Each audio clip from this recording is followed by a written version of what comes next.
E pois é, ele estava sumido, pegou uma quase férias, né? Praticamente férias, mas ele voltou e vai falar com a gente agora. Gabriel Nogueira, nosso diretor, boa tarde, bem-vindo de volta. Tava com saudade de te ver, sempre te ouvindo, mas agora te vendo. Isso, Daniel. Boa tarde. É um prazer estar aqui novamente. A gente tira esse período aí, mas você sabe que esse período é sempre bom, que a gente se atualiza, traz um conteúdo mais bem performado, mais bem construído e está sempre aí atualizando o pessoal de conteúdos em gerais e especificamente no Papo Cabeça sobre o mercado de finanças, mercado das cotações, o ramo empresarial e outras coisas dentro do mundo das finanças. Perfeito. Mundo Econômico é com o Gabriel, ele sempre traz aí essas atualizações e nos deixa muito bem informados, até porque, como ele gosta de dizer, é um mundo, esse mundo financeiro bem volátil, de muitas mudanças e sempre atualizações. Mas Gabriel, qual que é a boa de hoje? Qual é a receita? Qual que é, ou melhor, qual é o cardápio do dia para a gente cair bem informado? Daniel, o que a gente vai tratar sobre hoje vai ser um programa bem explicativo, um programa bem didático, nós já tratamos sobre um índice específico, que foi o Ibovespa. Agora vamos tratar sobre todo um conjunto que dentro dele tem um índice, que é sobre o tema de fundos imobiliários. Vamos explicar e esmiuçar o que é o investimento em fundos imobiliários, como funciona investimentos em fundos imobiliários. Começando, o que é o fundo imobiliário, a gente pode dizer que ele é um condomínio de investidores. Imobiliários, o próprio nome já diz, tem a ver com imóveis. São pessoas que se juntam com o capital para poder fazer um investimento, que investem numa imobiliária. Essa imobiliária vai usar esse capital investido para poder construir novos imóveis ou adquirir novos imóveis para poder alugar esses imóveis. Pode ser para armazém logísticos para empresas, pode ser em escritórios comerciais, pode ser hotéis. Hotéis é um exemplo também de investimento em fundos imobiliários. E você adquire esses fundos imobiliários através de compra de uma cota da empresa. A cota é uma fração. A empresa tem todo o seu valor agregado, tem todo o seu portfólio e você compra uma parte disso. Então você chama isso de cota. E através da cota, a fração, você participa de uma fração dos lucros da empresa. Então, quanto mais cotas você comprar, mais dessa parcela do bolo você vai poder participar. E investimento em cotas, além do seu ganho por valorização da cotação, ele tem um outro tipo de ganho que é com dividendos. Como a imobiliária ela vai alugar aqueles imóveis, ela vai receber aquele aluguel e uma parte daquele aluguel ele repassa para você. Então você tem aí quase que fixo, quase como renda fixa, todo mês pingando ali na sua carteira digital, digamos assim, o valor daquele aluguel. Por exemplo, você tem algumas imobiliárias que têm o valor de uma cota valendo R$ 159. E você, desse 159, uma cota, você tem lucros aí mensais entre 60 e 75 centavos. Pô, parece bem pouco, não é? De acordo com o FIX, que é o índice dos fundos de investimentos imobiliários, o lucro das imobiliárias no ano passado, 2019, foi 7,7%. Então, quem investiu R$ 100 lucrou R$ 7,7, R$ 7,70. Quem investiu em fundos imobiliários. Só que tem uma outra forma de investir com imóveis, que é você adquirindo um imóvel e alugando ele. Quem fez isso lucrou apenas 4,6%. É um valor expressivo? É, mas pensar que você tem que investir um valor muito alto inicialmente, que você tem que comprar um imóvel, você tem gastos com manutenção, você tem que conseguir quem alugue, e se você for desfazer desse imóvel, pode demorar meses ou até anos para você conseguir isso. Como o investimento em fundos imobiliários é um valor pequeno e são partes, você consegue desfazer muito fácil. E o imóvel, uma parte ruim, o imóvel não é seu, o imóvel é da imobiliária. Mas ao mesmo tempo que isso é ruim, isso é bom. Como o imóvel não é seu, você não tem que se preocupar com manutenção, você não tem que se preocupar qual imóvel é melhor adquirir ou não. Tudo isso quem vai fazer é a imobiliária. Você só tem que investir o seu dinheiro e pesquisar qual imobiliária está tendo os melhores rendimentos. Voltando às questões dos percentuais que eu estava falando. O rendimento aí de fundos imobiliários de 7,7%, e investimentos, você tendo um imóvel alugando ele, 4,6% no ano passado. Poxa, é tão pouco, né? Menos de 10%. Mas uma coisa que a gente já falou aqui, que eu acho interessante montar esse comparativo, que é a renda fixa, quem deixa o dinheiro na poupança rendendo. Hoje, a taxa Selic, que é a taxa de renda fixa, está em 2,25%. Você teve um rendimento 7,7%, fundo imobiliário 4,6% alugando e 2,25% deixando seu dinheiro parado. Só que os bancos só pagam em volta de 70% desse valor. Então, de 2,25 cai para 1,5, sendo que 1,57 aproximadamente, sendo que a inflação hoje está em 1,6. Então, o seu dinheiro lá, em um ano, você perde 0,2, 0,3% do que você investiu. Então, você encontra aí, estamos trazendo aí uma outra forma de investir sem ser deixando o seu dinheiro parado, que é um investimento, entre aspas, seguro, porque você tem esse dinheiro que pinga todo mês, esses centavos, além da valorização. Só que é importante dizer o seguinte, você tem uma receita com isso, você tem um lucro. Então, você tem que declarar essa receita. Que, Isso que é um ponto importante. sim, E antes de você entrar nesse campo da receita aí, eu gostaria de perguntar a você, você indicaria assim para uma pessoa que está começando a querer investir, já entrar de cara aí ou iniciar de uma forma mais tradicional, com dinheiro parado, como você falou? É uma boa para iniciante já entrar nesse mercado?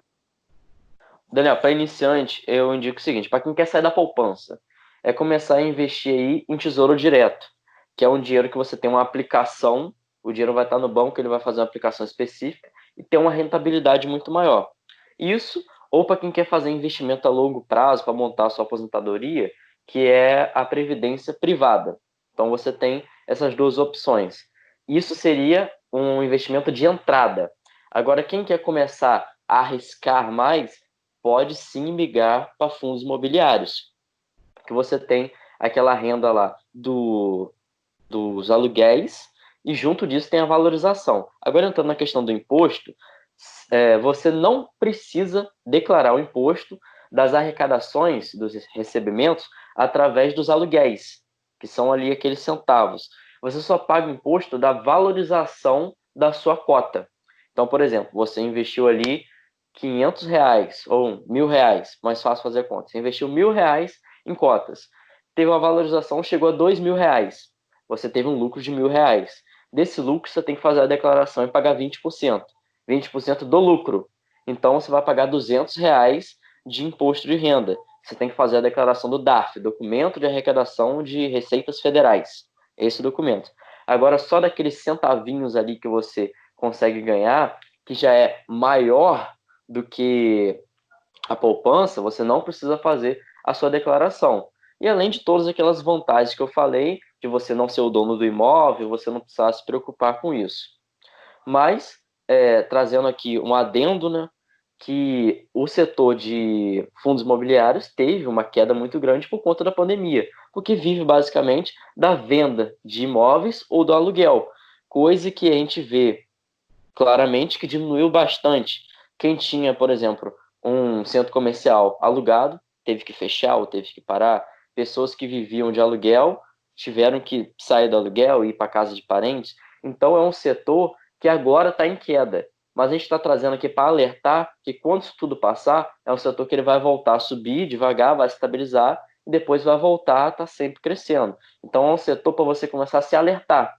E principalmente agora, como está em queda, as cotações estão mais baratas, os rendimentos também estão mais baratos. Então, quem quer começar a investir agora, para pensar no longo prazo, é uma ótima tacada.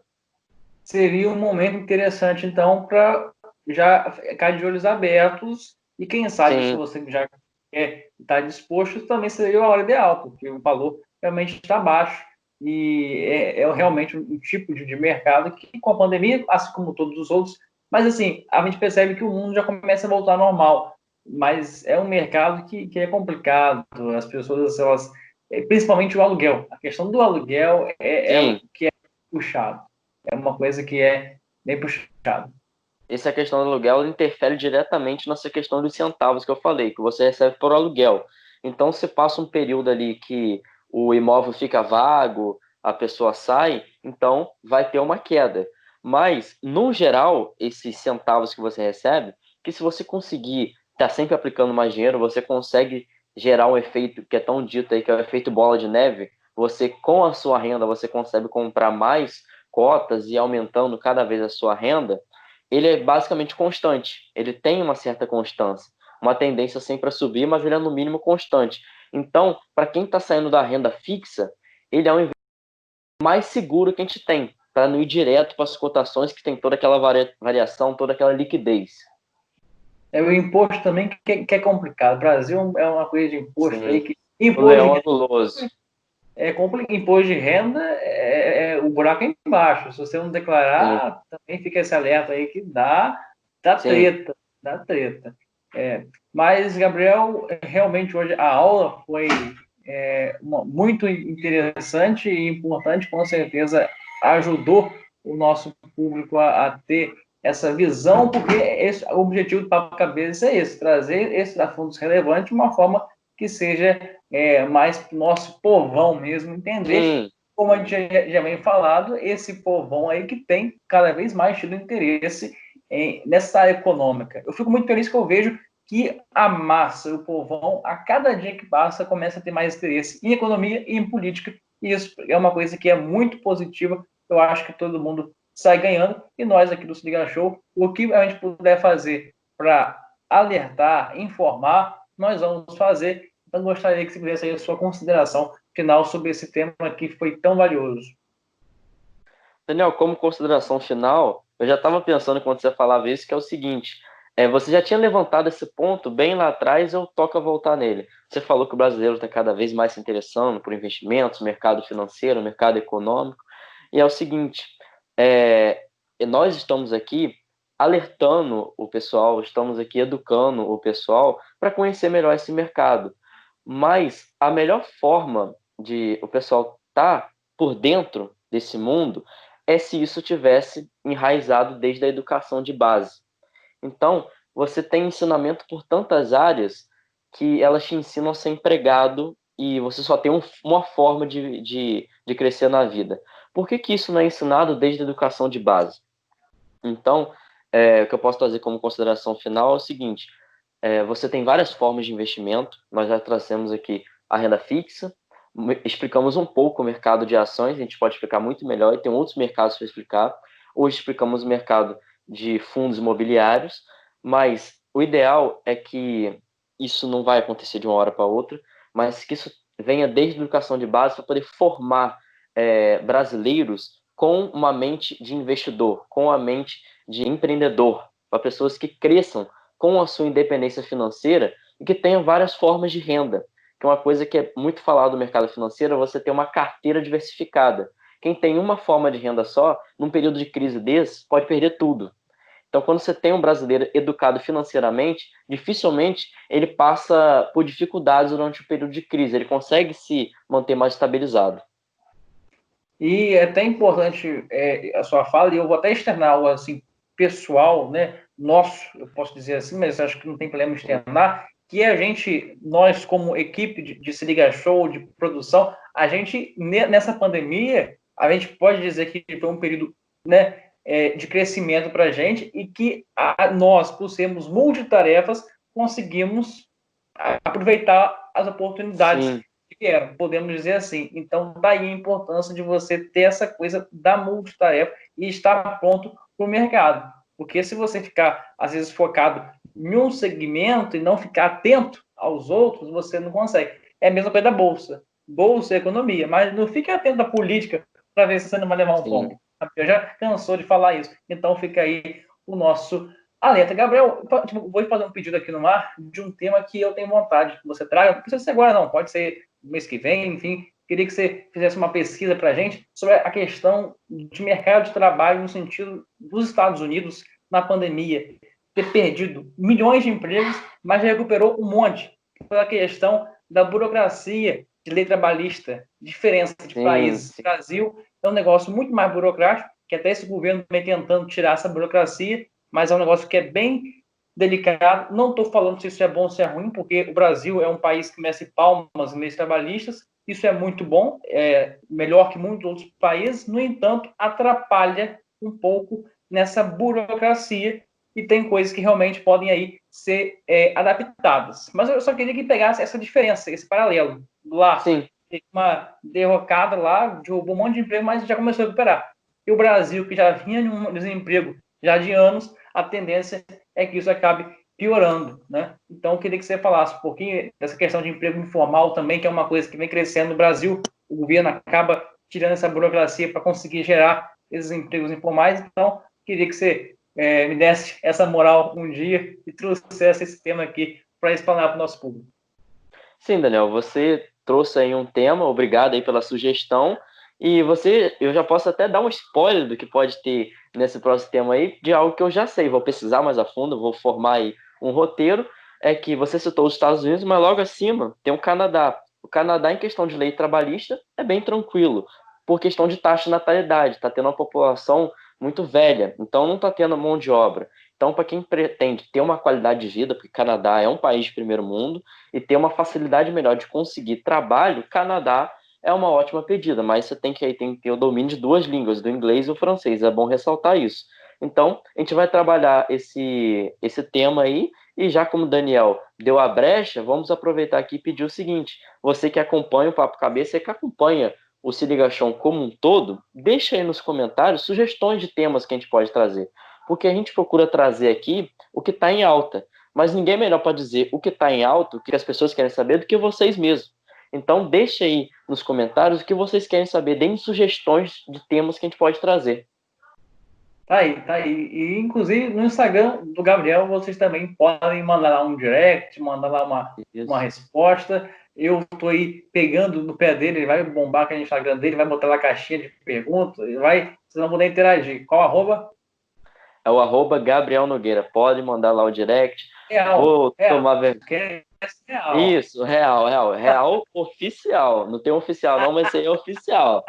Gabriel Nogueira Real. Pode mandar lá o direct. Vou tomar vergonha na cara, vou movimentar meu Instagram, vou botar uma enquetezinha lá. Pode interagir e manda sugestões pra gente. Tá certo, Gabriel. Um abraço. E eu vou parar porque ele é o diretor, então ele manda. Então o quadro dele, se ele deixar, fica a tarde toda. Eu que tenho que encerrar por aqui. Até sábado que vem. Tchau, Daniel. Até sábado que vem.